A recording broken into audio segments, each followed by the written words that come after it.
Assalamualaikum warahmatullahi wabarakatuh. Selamat pagi semuanya. Sebelumnya, izin memperkenalkan diri dan tim. Saya Aurelia Putri Madani dengan nomor induk mahasiswa 121222032. Kemudian ada teman rekan saya Ulfa Fabriana dengan nomor induk mahasiswa 121222036.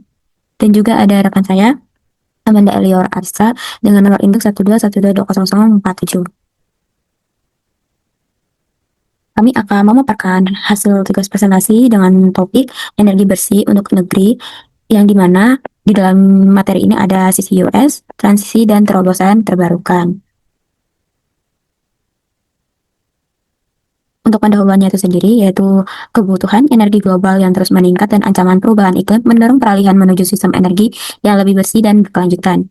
Indonesia, dengan potensi energi terbarukan yang besar, memiliki peran strategis dalam transisi ini.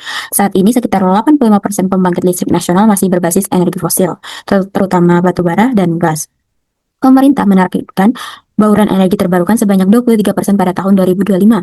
Namun, capaian hingga 2023 baru mencapai sekitar 13% dan diperkirakan akan direvisi menjadi 17-20%. Untuk mengejar target tersebut, berbagai inisiatif telah digalakkan seperti pengembangan PLTS, pemanfaatan biomasa, dan teknologi CCUS.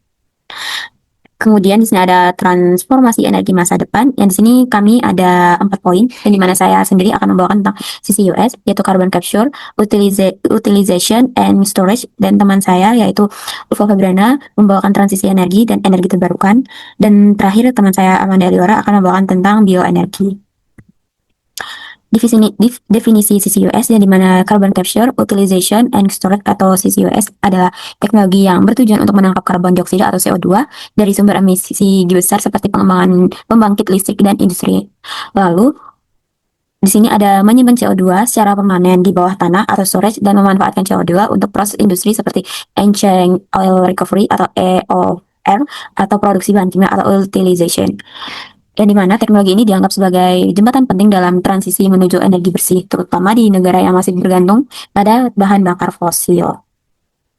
Kemudian di sini ada teknologi penangkapan CO2, yang di sini itu ada 4, yang dimana pertama itu ada post combustion, yang dimana menangkap karbon dioksida dari gas buang setelah pembakaran. Nah, post combustion ini paling umum dipakai. Kemudian ada pre combustion, yang dimana mengubah bahan bakar menjadi gas sintetik atau syngas sebelum pembakaran. Kemudian yang ketiga ada oxy-fuel combustion, yang dimana membakar bahan bakar dengan oksigen murni untuk menghasilkan gas buangan yang kaya CO2. Yang terakhir ada absorpsi dan membran, yang dimana menggunakan material seperti zeolit, karbon aktif, atau membran untuk menyaring karbon dioksida. Kemudian di sini ada tahapan teknologi CCUS, yang dimana di sini ada emission source atau sumber emisi. Proses dimulai dari fasilitas industri seperti pembangkit listrik atau pabrik yang menghasilkan karbon dioksida sebagai hasil pembakaran bahan bakar fosil. CO2 ini biasanya dilepaskan ke atmosfer, namun dalam sistem CCUS, gas ini tertangkap. Kemudian di sini karbon dioksidanya itu di capture, masuk sesi capture, yang dimana penangkapan karbon, yang dimana teknologi penangkapan digunakan untuk menyaring karbon dioksida dari gas buang. Metode paling umum digunakan yaitu post combustion dengan pelarut amina. Kemudian ada post combustion dengan pre-combustion melalui gasifikasi. Kemudian ada oxy-fuel combustion, dan terakhir ada absorpsi dan membran. Dan di tahap sini dilanjutkan dengan proses transportation atau transportasi, yang dimana CO2 yang telah ditangkap dikonversi dan diangkut ke lokasi pemanfaatan atau penyimpanan. Transportasi ini bisa dilakukan melalui pipa bawah tanah, truk tangki, atau kapal, tergantung jarak dan kapasitasnya. Nah, di sini memasuki utilization atau pemanfaatan, yang dimana CO2 ini digunakan kembali dalam proses industri seperti enchant oil recovery atau EOR untuk meningkatkan produksi minyak. Kemudian ada produksi metanol, urea atau bahan bangunan, dan ada juga budidaya alga untuk biofuel. Nah, di sini kemudian ada mineralization atau mineralisasi, yang dimana CO2 bereaksi dengan mineral tertentu dan berubah menjadi bentuk padat yang stabil seperti karbonat. Proses ini membuat CO2 tidak bisa kembali ke atmosfer sehingga aman untuk jangka panjang. Nah, untuk di storage itu sendiri, CO2 disuntikan ke dalam formasi geologi dalam bentuk formasi salin atau aquifer asin, ladang minyak atau gas yang sudah habis, dan lapisan batu bara es atau SCBM. Kemudian di sini ada video mengenai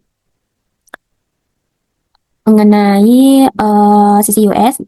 Saya ngambil dari YouTube yang dimana dengan judul The Role and Commercialization atau of CCS or CCUS in Meeting Indonesia's Net Zero Target. Oke, saya akan menampilkan. Dan komersialisasi CCS CCUS dalam mencapai target Net Zero Indonesia. Carbon Capture Storage atau CCS dan Carbon Capture Utilization and Storage atau CCUS merupakan upaya yang dapat dilakukan oleh industri hulu migas untuk mengurangi emisi gas rumah kaca pada kegiatan operasi migas dan industri-industri lain. Kegiatan CCS terdiri dari penangkapan karbon dioksida dari sumber penghasil emisi, proses transportasi, dan penyimpanan karbon dioksida pada zona target sumber injeksi. Sedangkan pada CCUS, terdapat tambahan tahapan berupa pemanfaatan karbon. Bagi Indonesia, CCUS juga memiliki peran ganda selain mendukung target penurunan emisi. Teknologi tersebut juga dapat dimanfaatkan untuk meningkatkan produksi migas melalui teknik Enhanced Oil Recovery atau Enhanced Gas Recovery. Berdasarkan laporan IHS Markit, setidaknya ada 8 proyek CCS CCUS potensial di tanah air. Proyek-proyek tersebut berada pada tahapan perencanaan, studi kelayakan, dan Final Investment Decision atau FID. Sebagian proyek CCS CCUS tersebut berada di sejumlah wilayah kerja migas, seperti Kuning, Sukowati, dan Tangguh. Ketiganya memiliki potensi penyimpanan karbon dioksida sebanyak 41 juta ton. Namun, proyek-proyek CCS CCUS di Indonesia tersebut memerlukan ilmu, usaha, dan insentif fiskal untuk menarik investasi. Sebagai langkah awal, Direktorat Jenderal Minyak dan Gas Bumi telah membentuk tim untuk menyusun peraturan pelaksanaan guna mendukung perkembangan CCS CCUS di Indonesia. Ruang lingkup regulasi ini bertujuan mengatur kegiatan CCS CCUS di lingkup aspek teknis, bisnis, dan umum, mencakup proses penangkapan hingga pemanfaatan karbon dari dan untuk wilayah kerja migas. Tantangan utama penerapan CCS CCUS adalah membuat biaya teknologi menjadi lebih terjangkau, sehingga menarik minat investor dan proyek CCS CCUS yang dikembangkan secara komersial. Dengan demikian, masih memerlukan peraturan tambahan lainnya untuk dapat menjawab tantangan yang ada, agar CCS CCUS dapat memenuhi perannya untuk mengurangi emisi karbon baik di dalam maupun di luar wilayah kerja migas. Pada akhirnya, proyek CCS CCUS diharapkan dapat dikembangkan secara komersial sehingga dapat mengurangi emisi karbon dan juga mempertahankan produksi migas.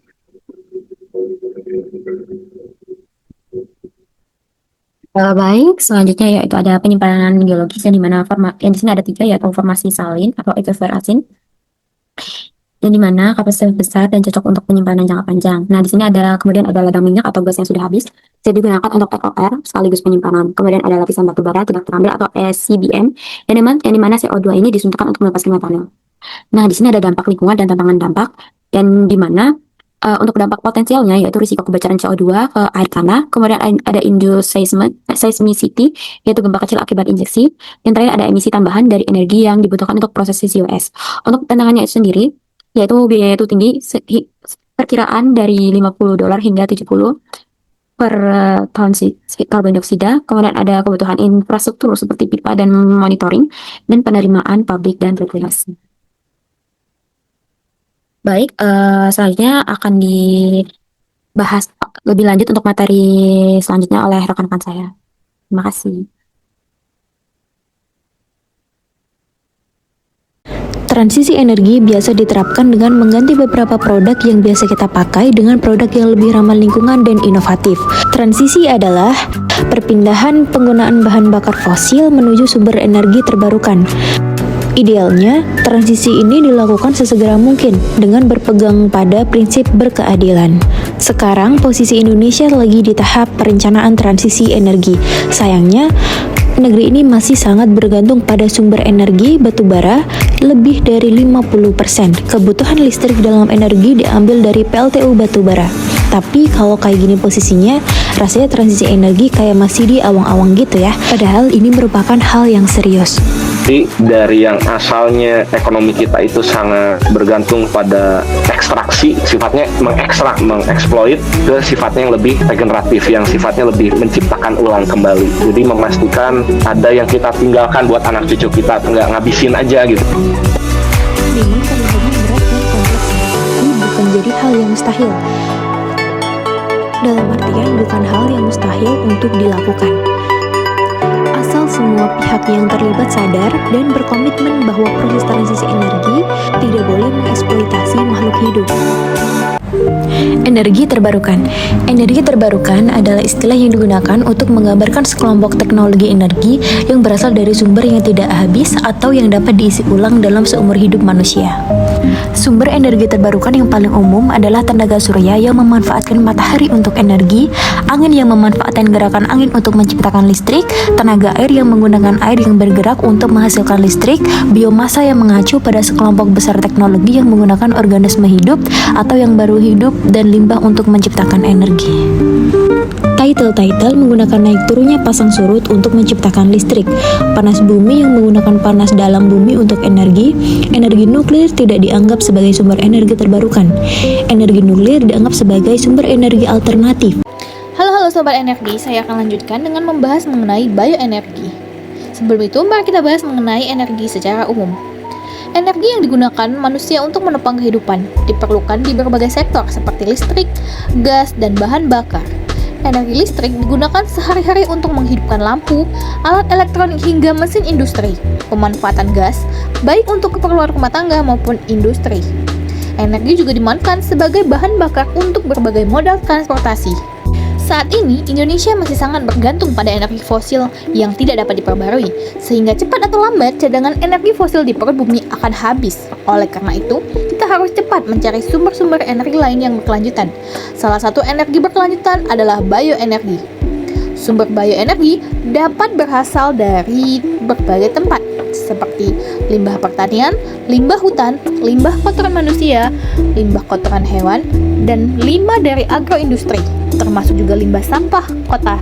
Merujuk pada energi yang ada saat ini, seperti batu bara, itu dapat digantikan oleh gas biomasa, dan LPG dapat digantikan oleh biogas dan biomasa, sementara BBM bisa digantikan oleh biofuel.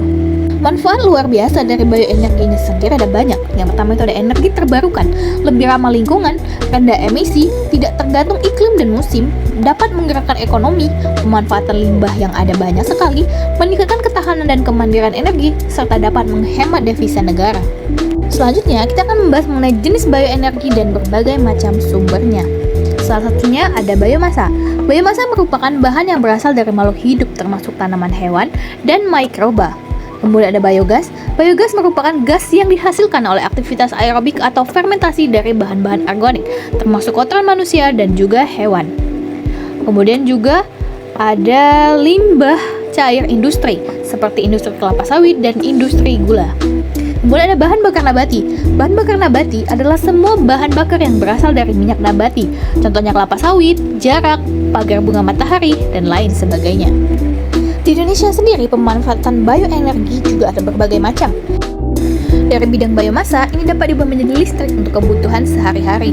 Untuk biogas, digunakan untuk keperluan rumah tangga, industri, dan juga sebagai pembangkit listrik. Sedangkan bahan bakar nabati digunakan untuk transportasi dan juga pembangkit listrik. Potensi pengembangan bioenergi menjadi listrik di Indonesia sangatlah besar, mencapai lebih dari 32 gigawatt. Ini dapat bersumber dari kelapa sawit, tebu, karet, padi, jagung, limbah kayu, serta sampah kota yang begitu tinggi yang ada di Indonesia.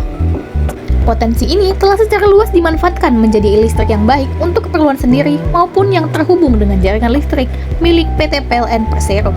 Sehingga bukan tidak mungkin Indonesia menjadi negara maju yang memiliki penyimpanan bioenergi yang terbesar di dunia, dengan banyaknya potensi-potensi alam yang bisa kita manfaatkan dengan luar biasa. Sekian dari kelompok kami, saya akhiri. Wassalamualaikum warahmatullahi wabarakatuh. Salam hijau.